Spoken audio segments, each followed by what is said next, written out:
ನಮಸ್ಕಾರ ವೀಕ್ಷಕರೇ, ಅಶ್ವಜ್ಯೋತಿಷ್ಯ ವಿಶೇಷ ಕಾರ್ಯಕ್ರಮಕ್ಕೆ ಸ್ವಾಗತ. ನಾನು ಪಲ್ಲವಿ ಭಟ್.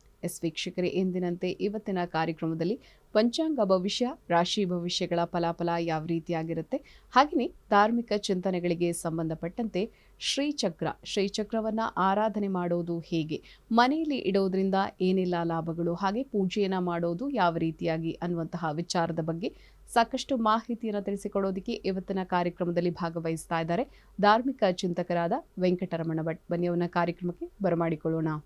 ಗುರುಗಳೇ, ಕಾರ್ಯಕ್ರಮಕ್ಕೆ ಪ್ರೀತಿಯ ಸ್ವಾಗತ. ನಮಸ್ಕಾರ. ಗುರುಗಳೇ, ಇವತ್ತಿನ ಕಾರ್ಯಕ್ರಮದಲ್ಲಿ ಗುರುವಾರದ ಪಂಚಾಂಗ ಭವಿಷ್ಯ ತಿಳಿಸ್ಕೊಡಿ. ಶ್ರೀ ಗುರುಭ್ಯೋ ನಮಃ. ಹರಿ ಓಂ. ಗುರುಬ್ರಹ್ಮ ಗುರುರ್ವಿಷ್ಣು ಗುರುರ್ದೇವೋ ಮಹೇಶ್ವರಃ, ಗುರು ಸಾಕ್ಷಾತ್ ಪರಂ ಬ್ರಹ್ಮ ತಸ್ಮೈ ಶ್ರೀ ಗುರವೇ ನಮಃ. ಏಕ ಏವ ಪರಬ್ರಹ್ಮ ಪರಮಾತ್ಮ ದಿಗಂಬರಃ, ಸ್ವಯಮೇವ ಗುರು ಸಾಕ್ಷಾತ್ ಸುಬ್ರಾಯಃ ಪಾತು ನಃ ಸದಾ. ಕಾರುಣ್ಯಮೂರ್ತಿಂ ಕಮನೀಯ ರೂಪಂ ದಿಗಂಬರಂ ಯೋಗಿ ಗಣೈಃ ಸುಪೂಜ್ಯಂ, ಸ್ವಭಕ್ತರಕ್ಷಾರ್ಥಕೃತಾವತಾರಂ ಸುಬ್ರಾಯರಾಜಂ ಶರಣಂ ಪ್ರಪದ್ಯೆ. ಶ್ರೀಪಾದರಾಜಂ ಶರಣಂ ಪ್ರಪದ್ಯೆ. ದತ್ತಾತ್ರೇಯೋ ಮಹಾಯೋಗಿ ಭಗವಾನ್ ಭೂತಭಾವನಃ, ಚತುರ್ಭುಜೋ ಮಹಾವಿಷ್ಣುಃ ಯೋಗಸಾಮ್ರಾಜ್ಯದೀಕ್ಷಿತಃ. ನಮಃ ಶಾಂತಾಯ ದಿವ್ಯಾಯ ಸತ್ಯಧರ್ಮಸ್ವರೂಪಿಣೆ ಸ್ವಾನಂದಾಮೃತತೃಪ್ತಾಯ ಶ್ರೀಧರಾಯ ನಮೋ ನಮಃ. ಶ್ರೀಮದ್ಗಂಗಾಧರೇಂದ್ರ ಸರಸ್ವತಿ ಮಹಾಸ್ವಾಮಿಗಳವರ ಪಾದ ಪದ್ಮಗಳಲ್ಲಿ ಶಿರಸಾಷ್ಟಾಂಗ ಪ್ರಣಾಮವನ್ನು ಸಮರ್ಪಿಸುತ್ತಾ, ಶ್ರೀ ಕ್ರೋಧಿನಾಮ ಸಂವತ್ಸರ ದಕ್ಷಿಣಾಯನ ಗ್ರೀಷ್ಮ ಋತು ಜ್ಯೇಷ್ಠ ಮಾಸ ಕೃಷ್ಣ ಪಕ್ಷ ಷಷ್ಠಿ ಗುರುವಾರ, ಶತಭಿಷಾ ನಕ್ಷತ್ರ, ಆಯುಷ್ಮಾನ್ ನಾಮ ಯೋಗ, ಗರಿಜ ಕರಣ. ಇದು ಇವತ್ತಿನ ಪಂಚಾಂಗ. ಸರಿ ಗುರುಗಳೇ, ಈ ದಿನದ ಗುರುವಾರದ ಪಂಚಾಂಗದ ವಿಶೇಷತೆಯನ್ನು ತಾವು ತಿಳಿಸ್ಕೊಟ್ಟಿದ್ದೀರಾ. ಹಾಗೆಯೇ 12 ರಾಶಿಗಳಾದಂತಹ ಒಟ್ಟು 12 ರಾಶಿಗಳಲ್ಲಿ ಮೊದಲ 6 ರಾಶಿಗಳಾದಂತಹ ಮೇಷ, ವೃಷಭ, ಮಿಥುನ ಹಾಗೆ ಕರ್ಕಾಟಕ, ಸಿಂಹ, ಕನ್ಯಾ ಈ ರಾಶಿಗಳ ಫಲಾಫಲ ಯಾವ ರೀತಿಯಾಗಿದೆ, ಆ ರಾಶಿಗಳಲ್ಲಿ ಇರುವಂತಹ ದೋಷಗಳೇನು, ಆ ದೋಷಕ್ಕೆ ಅವರು ಯಾವ ರೀತಿಯಾಗಿ ಪರಿಹಾರವನ್ನು ಮಾಡ್ಕೋಬೋದು, ಅದನ್ನು ಕೂಡ ತಿಳಿಸ್ಕೊಡಿ ಗುರುಗಳೇ. ಶ್ರೀ ಗುರುಭ್ಯೋ ನಮಃ. ಹರಿ ಓಂ. ಇವತ್ತು ಗುರುವಾರ ಆಗಿರೋದ್ರಿಂದ ಈ ಗುರುವಿನ ಅನುಗ್ರಹ ನಮಗೆ ಸಿಗಬೇಕು. ಹಾಗಾಗಿ ಈ ಗುರುವಾರದಂದು ನಾವು ಗುರುರಾಯರ ನಾವು ನೆನೆಯಬೇಕು. ಆದ್ದರಿಂದ ನಮಗೆ ಗುರಿಯನ್ನು ತಲುಪಲಿಕ್ಕೆ ಈ ಮಂತ್ರ ಶ್ಲೋಕವನ್ನು ಹೇಳೋದ್ರಿಂದ ಅನುಕೂಲ ಆಗ್ತದೆ. ಮೊದಲನೇದಾಗಿ ಮೇಷರಾಶಿಯಲ್ಲಿ ಇರೋರಿಗೆ ಇವತ್ತಿನ ದಿವಸ ಮಕ್ಕಳಿಂದ ಕಲಹ, ಯಾಕೆಂದರೆ ಮಕ್ಕಳಲ್ಲಿ ಅಥವಾ ಸ್ವಲ್ಪ ಮಟ್ಟಿಗೆ ಇವತ್ತು ಮನಸ್ತಾಪ ಆಗುವಂಥ, ಕಲಹ ಆಗುವಂಥ ಸಾಧ್ಯತೆ ಇದೆ. ಹಾಗೆ ಧನ ಎಲ್ಲ ರೀತಿಯಲ್ಲೂ ಕೂಡ ಸಂಪತ್ತು ಎಲ್ಲ ರೀತಿಯ ಅಭಿವೃದ್ಧಿ ಆಗುವಂಥ ಸಾಧ್ಯತೆ ಇದೆ. ಹಾಗೆ ವ್ಯಾಪಾರದಿಂದ ಇವತ್ತಿನ ದಿವಸ ಲಾಭ ಆಗುವಂಥ ಸಾಧ್ಯತೆ ಇದೆ. ವ್ಯಾಪಾರಿಗಳಿಗೆ ಇವತ್ತು ಯಾವುದೇ ರೀತಿಯಲ್ಲಿ ಅನುಕೂಲವನ್ನು ಮಾಡಿಕೊಳ್ಳಬಹುದು, ಅಥವಾ ವ್ಯಾಪಾರದಿಂದ ಎಲ್ಲ ರೀತಿಯಲ್ಲೂ ಕೂಡ ಅಭಿವೃದ್ಧಿಯನ್ನು ಮಾಡಿಕೊಳ್ಳಬಹುದು.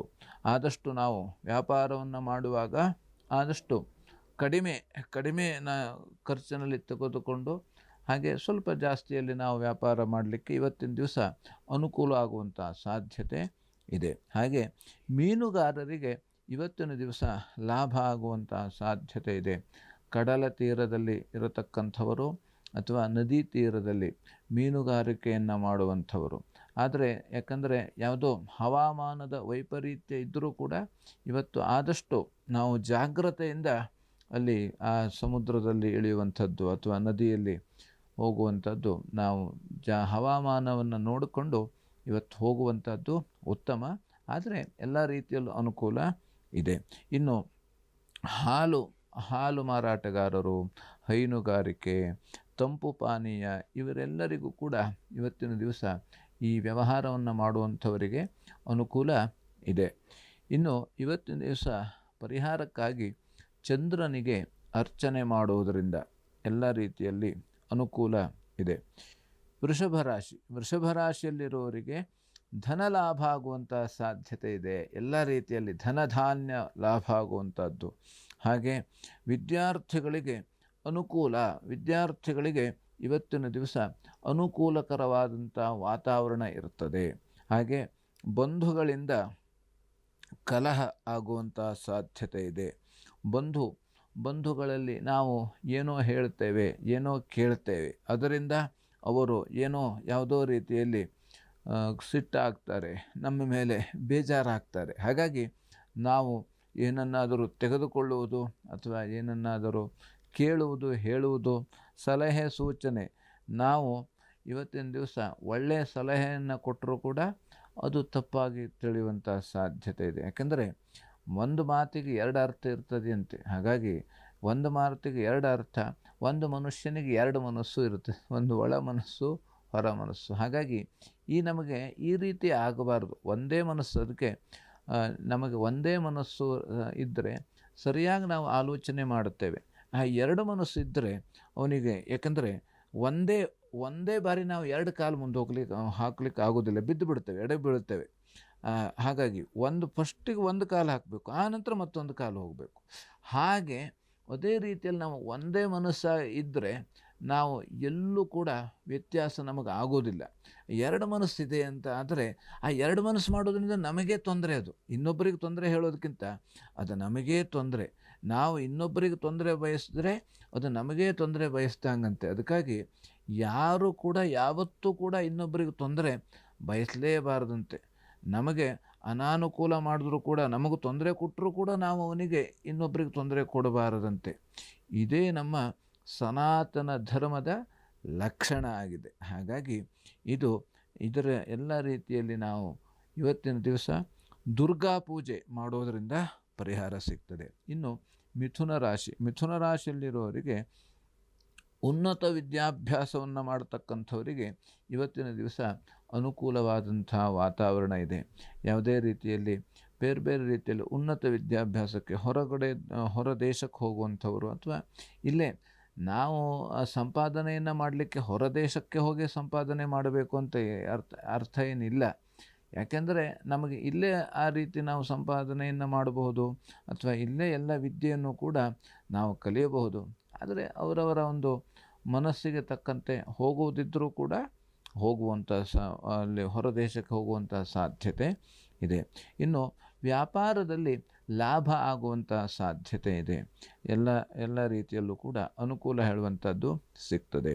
ಇನ್ನು ಸಹೋದರರಲ್ಲಿ ಕಲಹ, ಎಲ್ಲ ಅಣ್ಣ ತಮ್ಮಂದಿರು ಅಥವಾ ಅಕ್ಕ ತಂಗಿಯರು, ಇವರಿಗೆ ಇವತ್ತಿನ ದಿವಸ ಕಲಹ ಆಗುವಂಥ ಸಾಧ್ಯತೆ ಇದೆ.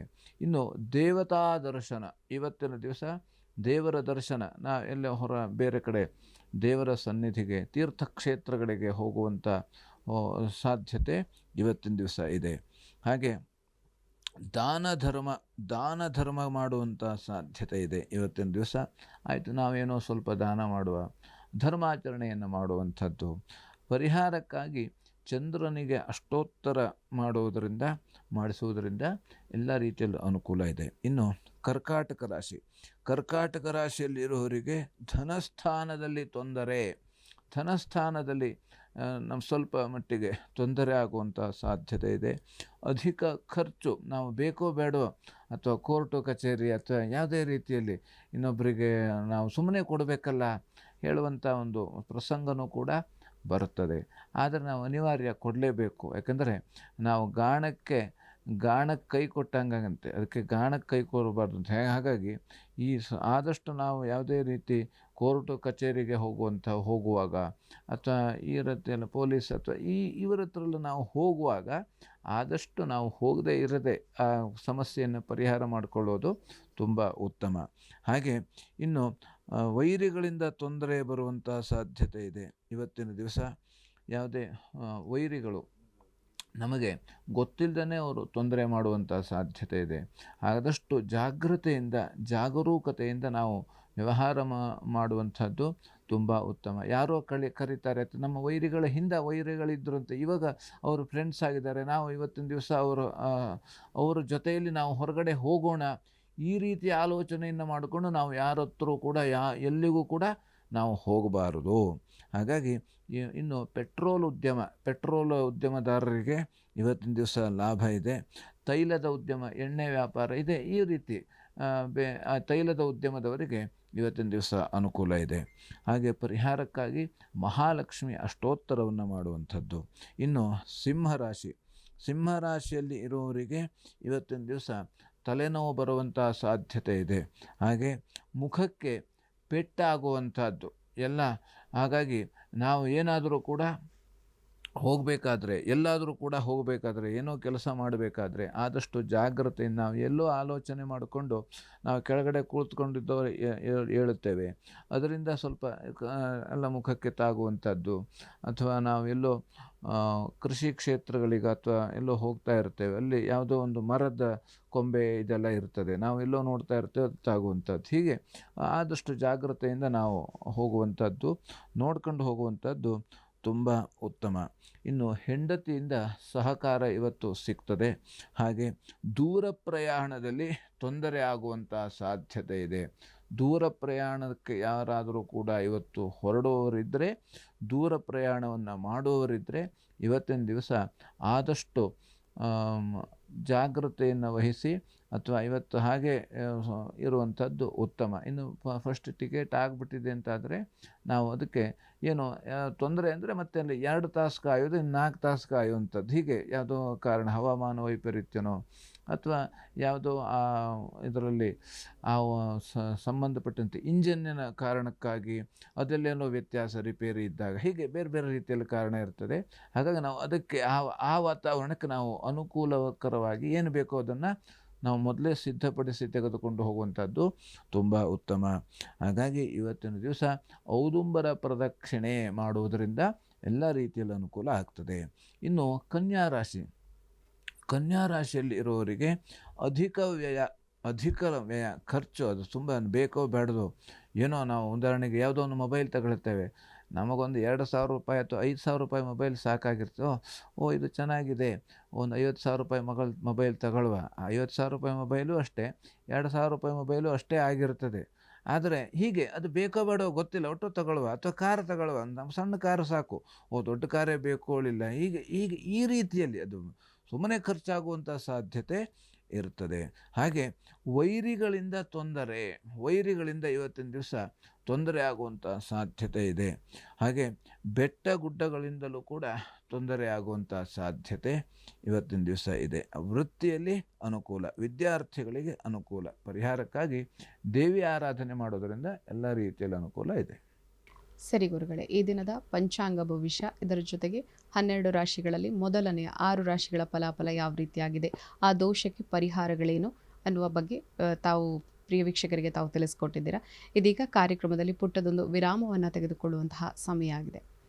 ಪ್ರಿಯ ವೀಕ್ಷಕರೇ, ಧಾರ್ಮಿಕ ಚಿಂತಕರಾದ ವೆಂಕಟರಮಣ ಭಟ್ ಅವರನ್ನು ತಾವು ನೇರ ಭೇಟಿಯಾಗಬೇಕು ಅಂತ ಆಸಕ್ತಿ ಇರುವಂಥವರು TV ಸ್ಕ್ರೀನ್ ಮೇಲೆ ನಂಬರ್ ಒಂದು ಡಿಸ್ಪ್ಲೇ ಮಾಡ್ತೀವಿ. ಆ ನಂಬರ್ಗೆ ಕರೆ ಮಾಡಿ ಅಪಾಯಿಂಟ್ಮೆಂಟನ್ನು ತಗೊಂಡು ಗುರುಗಳನ್ನು ತಾವು ನೇರ ಭೇಟಿಯಾಗ್ಬೋದು. ಹಾಗೆಯೇ ನಿಮ್ಮ ಜಾತಕದಲ್ಲಿ ಇರುವಂತಹ ದೋಷಗಳಿಗೆ ಉತ್ತಮ ಪರಿಹಾರವನ್ನು ಕಂಡುಕೊಳ್ಬೋದು ಅಂತ ಹೇಳ್ತಾ ಕಾರ್ಯಕ್ರಮದಲ್ಲಿ ಸಣ್ಣದೊಂದು ವಿರಾಮದ ನಂತರ ಮತ್ತಷ್ಟು ವಿಚಾರಗಳು.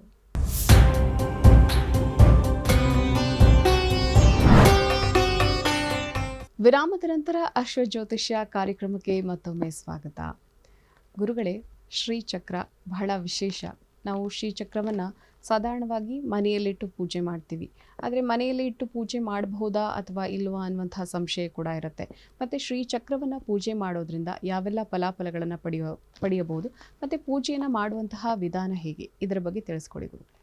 ಶ್ರೀ ಗುರುಭ್ಯೋ ನಮಃ. ಹರಿ ಓಂ. ಶ್ರೀಚಕ್ರ ಅಂದರೆ ಅದು ಮಹಾಲಕ್ಷ್ಮಿಯ ಆರಾಧನೆ. ಶ್ರೀಚಕ್ರ ಹೇಳುವಂಥದ್ದು, ಶ್ರೀಚಕ್ರ ಆರಾಧನೆ ಮಾಡಬೇಕು ಅಂತಂದರೆ ತುಂಬ ಮಡಿಯಿಂದ ಆರಾಧನೆಯನ್ನು ಮಾಡಬೇಕಂತೆ. ಮಡಿ ತುಂಬ ಮಡಿಬೇಕು ಅದಕ್ಕೆ. ಹಾಗೆ ಆ ಮಡಿಯಿಂದ ಆರಾಧನೆ ಮಾಡಬೇಕು ಅಂತಾದರೆ ಅದು ಎಲ್ಲರೂ ಆರಾಧನೆ ಮಾಡಲಿಕ್ಕೆ ಆಗೋದಿಲ್ವಂತೆ. ಯಾಕಂದರೆ ನಮ್ಮ ಮನೆಯಲ್ಲಿ ಆ ರೀತಿ ಮಡಿಯಿಂದ ಇರಲಿಕ್ಕೆ ಸಾಧ್ಯ ಇಲ್ಲ ಈಗಿನ ಕಾಲದಲ್ಲಿ. ಯಾಕಂದರೆ ಶ್ರೀಚಕ್ರವನ್ನು ಆರಾಧನೆ ಮಾಡತಕ್ಕಂಥವರು ದೇವಸ್ಥಾನದಲ್ಲೇ ಶ್ರೀಚಕ್ರವನ್ನು ಆರಾಧನೆ ಮಾಡುವಂಥದ್ದು. ಯಾಕೆಂತಂದರೆ ಮನೆಯಲ್ಲಿ ಅದು ಯಾವ ರೀತಿ ಮಡಿ ಮೈಲಿಗೆ ತುಂಬ ಮುಖ್ಯ, ಹಾಗೆ ಒಳ್ಳೆಯ ಶುದ್ಧ ಆಚಾರ ತುಂಬ ಮುಖ್ಯ. ಶ್ರೀಚಕ್ರವನ್ನು ಆರಾಧನೆ ಮಾಡುವುದರಿಂದ ನಮಗೆ ಸಂಪತ್ತು ಸಿಗ್ತದೆ. ಯಾಕಂದರೆ ಭುಕ್ತಿ ಮುಕ್ತಿ ಪ್ರದಾಯಿನಿ. ಆ ಶ್ರೀಚಕ್ರವನ್ನು ಆರಾಧನೆ ಮಾಡೋದರಿಂದಲೇ ಭುಕ್ತಿ ಮತ್ತು ಮುಕ್ತಿ ಎರಡೂ ಕೊಡ್ತಾಳಂತೆ ಅವಳು. ಭುಕ್ತಿ ಅಂದರೆ ಯಾವುದು? ನಮಗೆ ಈ ವ್ಯಾವಹಾರಿಕವಾಗಿ ಸಂಬಂಧಪಟ್ಟಂತೆ ನಾವು ವ್ಯವಹಾರದಲ್ಲಿ ಏನೇನು ಬೇಕು ನಮಗೆ ಏನು ಆಸೆ ಆಕಾಂಕ್ಷೆಗಳು ಇದ್ದಾವೆ ಅದನ್ನು ಕೊಡ್ತಾಳಂತೆ. ಇಲ್ಲ ನನಗೆ ಅಂದರೆ ಈ ಭೋಗಕ್ಕೆ ಸಂಬಂಧಪಟ್ಟಂಥ ಯಾವುದೇ ಬೇಡ ಅಂತಾದರೆ ಮುಕ್ತಿ ಪ್ರದಾಯಿನಿ, ಆ ಮುಕ್ತಿಯನ್ನು ಕೊಡ್ತಾಳಂತೆ. ಮುಕ್ತಿ ಅಂದರೆ ನಮಗೆ ಈ ಎಲ್ಲ ರೀತಿಯ ಮೋಹ ಎಲ್ಲವೂ ಕೂಡ ಕ್ಷಯಿಸುವಂಥದ್ದು. ಹಾಗಾಗಿ ಸರ್ವಸ್ಯ ಬುದ್ಧಿರೂಪೇಣ ಜನಸ್ಯ ಹೃದಯ ಸಂಸ್ಥಿತೆ. ಎಲ್ಲರ ಬುದ್ಧಿಯಲ್ಲಿ ಇದ್ದುಕೊಂಡು ಭಗವತಿ ಎಲ್ಲರ ಹೃದಯದಲ್ಲೂ ಕೂಡ ಇದ್ದಾಳೆ ಅವಳು. ಯಾವ್ಯಾವ ರೂಪದಲ್ಲಿ ಅವಳು ಇದ್ದಾಳೆ, ಏನೇನು ರೂಪದಲ್ಲಿ ಇದ್ದಾಳೆ. ಹಾಗಾಗಿ ಹಾಗಾಗಿ ಅವಳನ್ನು ನಾವು ಯಾವ ರೀತಿಯಿಂದ ಯಾ ದೇವಿ ಸರ್ವಭೂತೇಷು ಮಾತೃರೂಪೇಣ ಸಮಸ್ಥಿತ, ಮಾತೃರೂಪದಿಂದ ಅವಳಿದ್ದಾಳೆ. ಹೀಗೆ ಎಲ್ಲರಲ್ಲೂ ಆ ತಾಯಿ ಇದ್ದಾಳಂತೆ. ಹಾಗಾಗಿ ಆ ತಾಯಿಯ ಆರಾಧನೆಯನ್ನು ಮಾಡುವಂಥದ್ದು ಎಲ್ಲ ರೀತಿ ಯಾವಂದರೆ ನಮ್ಮ ಮನಸ್ಸಿನಲ್ಲಿ ಮಹಾಕಾಳಿ, ಮಹಾಲಕ್ಷ್ಮಿ, ಮಹಾಸರಸ್ವತಿ ತ್ರಿಗುಣಾತ್ಮಕ ಸ್ವರೂಪಿಣಿಯಾದಂಥ ಭಗವತಿಯು ಕೂಡ ಈ ರೀತಿಯಲ್ಲಿ ನಮಗೆ ಆ ಅನುಗ್ರಹವನ್ನು ಮಾಡ್ತಾಳಂತೆ. ಹಾಗಾಗಿ ಯಾಕಂದರೆ ಆ ಶ್ರೀಚಕ್ರವನ್ನು ಆರಾಧನೆಯನ್ನು ಮಾಡುವಂಥದ್ದು ತುಂಬ ಯಾಕಂದರೆ ಅಷ್ಟಲಕ್ಷ್ಮಿಯರ ಸ್ವರೂಪದಲ್ಲಿ ಆ ಭಗವತಿಯನ್ನು ನಾವು ಕಾಣುತ್ತೇವೆ. ಹಾಗೆ ಕಾಣಬೇಕು. ಪ್ರಜಾವತಿ, ಪಶುಮತಿ, ಪುಷ್ಟಿಮತಿ, ತೇಜಸ್ವಿನಿ, ಗೃಹಮೇಧಿನಿ, ಯಶಸ್ವಿನಿ, ಬ್ರಹ್ಮವರ್ಚಸ್ವಿನಿ, ಭೂಯಾಸಂ. ಹೀಗೆ ಅಷ್ಟಲಕ್ಷ್ಮಿಯರು ಆ ಶ್ರೀಚಕ್ರದಲ್ಲಿ ಇರ್ತಾರಂತೆ. ಯಾವ ರೀತಿ ನಾವು ಗೃಹ ಪ್ರವೇಶವನ್ನು ಮಾಡ್ತೇವೆ. ಗೃಹ ಪ್ರವೇಶವನ್ನು ಮಾಡಬೇಕಾದ್ರೆ ಮೊದಲು ಮಹಾಲಕ್ಷ್ಮಿಯ ರೂಪದಿಂದ ನಾನು ಮಹಾಲಕ್ಷ್ಮಿ ರೂಪದಿಂದ ಅಷ್ಟಲಕ್ಷ್ಮಿಯ ರೂಪದಿಂದ ನಾನು ಮನೆಯನ್ನು ಪ್ರವೇಶ ಮಾಡ್ತೇನೆ ಅಂತ ಈ ಮಂತ್ರವನ್ನು ಹೇಳ್ತಾ ಎಲ್ಲ ಮನೆ ದೇವರ ಸ್ಮರಣೆಯನ್ನು ಮಾಡ್ತಾ ಗುರು ಹಿರಿಯರಿಗೆ ನಮಸ್ಕಾರವನ್ನು ಮಾಡ್ತಾ ಈ ಮಂತ್ರವನ್ನು ಹೇಳ್ತಾ ನಾವು ಆ ಗೃಹ ಪ್ರವೇಶವನ್ನು ಮಾಡಬೇಕು. ಹಾಗೆ ಈ